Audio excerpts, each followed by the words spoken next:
ஸல்லல்லாஹு அலைஹி வஸல்லம் சொன்னார்கள், இந்த ஹதீஸை கேளுங்கள். ஒரு மனிதன் இரவில் பாவம் செய்வான், காலையில் வந்து மனிதர்களுக்கு மத்தியில் நான் இதை செய்தேன் என்று சொல்லுவான்.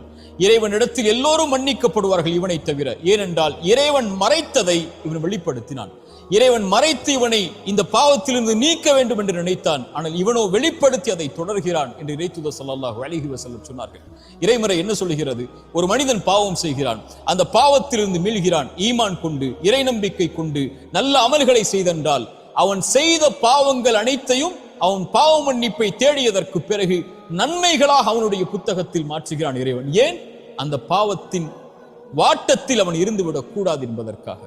சுப்ஹானல்லாஹ். இப்படிப்பட்ட இறைமறையையும் இறை தூதருடைய வழிமுறைகளையும் பெற்றிருக்கக்கூடிய நாம் ஏன் நம்முடைய கடந்த காலத்தில் நடந்ததை நினைத்து வருந்திக் கொண்டிருக்கிறோம்? லா தக்னது மின் ரஹ்மத்தில்லாஹ்.